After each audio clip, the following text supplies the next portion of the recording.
much activity do you do throughout the day? Is it enough? How much activity should we be doing? Those are all very good questions. Hopefully we'll answer them a little bit.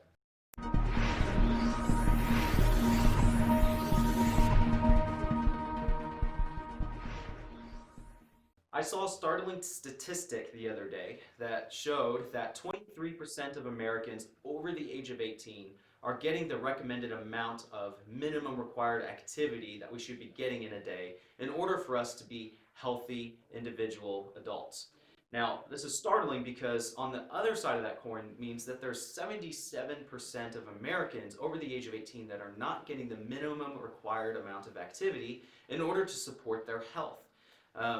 And I think everybody understands that we should be exercising or have a certain amount of activity in order to boost our health and be healthy and all of that type of things.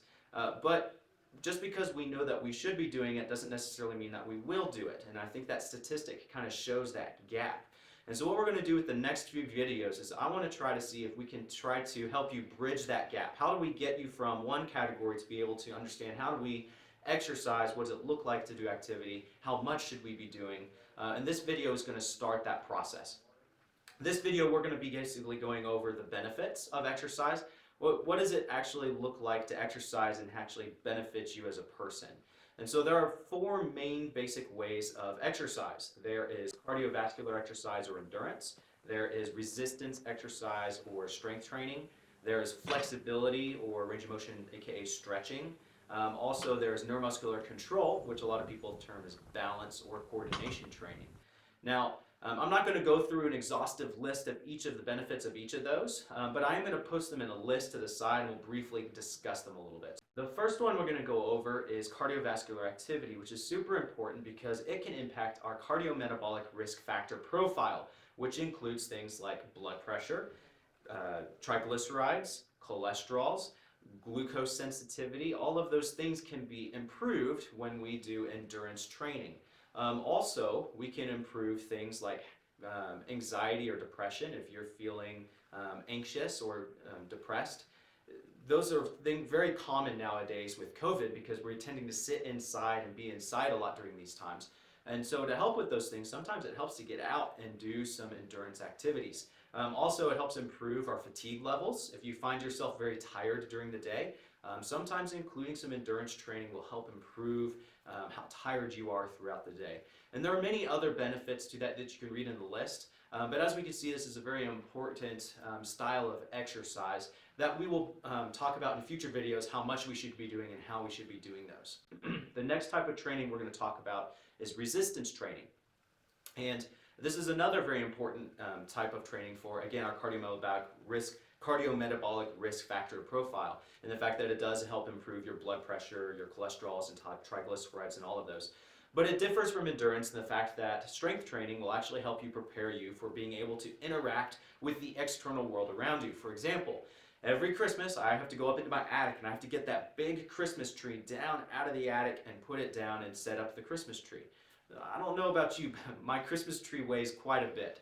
And so getting that box down is not an easy task. Now, I could train for that. So what I mean is during the year, I can do different things to help improve my strength, which is things like lifting some weights or using my body weight for resistance or bands for resistance in order to improve my strength. So that way when Christmas comes, I can go up confidently into that attic. One, I have to climb the ladder, so I have enough strength to climb the ladder, be able to get the box, be able to keep it, hold on to it, and bring it down safely without risking or having lower risk to injuring myself. There are many, many different examples of this during the day. If I have to go outside and pick up a potted plant, and move it in for the winter, or if I have to, XYZ, whatever it may be, working in your external world, are you prepared for that? Resistance training can help prepare you for those daily life demands or work demands if you have those at work as well.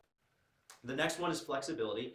Now, you'll notice that flexibility does not impact your cardiometabolic risk factor profile, so blood pressure, triglycerides, all of those. But what it can do is it can help you get into better positions. For example, if I don't have enough flexibility in my hips to be able to bend down enough to pick a box up off the ground, and I end up having to use my back more than I should, that could be a problem. And so flexibility can be able to help you to get into better positions to be able to help you do things throughout the day. The last one that we're going to talk about is neuromuscular control, aka people call it balance training. But having more control over what you do will help reduce your risk of injury. For example, if I have really good balance, whenever I go down to pick up that box, I am stable and I can really focus on lifting that box smoothly and cleanly, versus if I had poor balance and I go down to pick up that box and I'm kind of wavering as I come up and down, those muscles are struggling a little bit to be able to handle the task that you're putting upon it. And so we're at a greater risk for injury when that happens. Now, balance is also improved by improving your neuromuscular control, meaning whenever I'm standing on one leg or when I'm walking, which is what happens when you're walking, you stand on one leg, how much control do I have of that movement? And so we use our strength to be able to coordinate that task and improve our balance as we move forward. And so there's a bunch of different examples of benefits of these 4 different styles of exercise. The lists that I have provided are just a few examples of those, but I just wanted us to be able to be on the same page of, whenever we're talking about a certain type of exercise, how does that benefit us? What types of things can I get out of that particular type of exercise? So for example, if I want to be able to pick up a box better, maybe going for a walk could help with that, but it's not very specific. It's not as specific as enough as doing some resistance training to pick up that box. I hope you guys found this video beneficial. Be looking out for future videos that we post. I'm trying to see if we can bridge this gap of people knowing they should exercise but are not. Or maybe they are exercising but they're just not exercising quite enough. How much should we be doing? Look for future videos to be able to address those questions. You guys have a good day.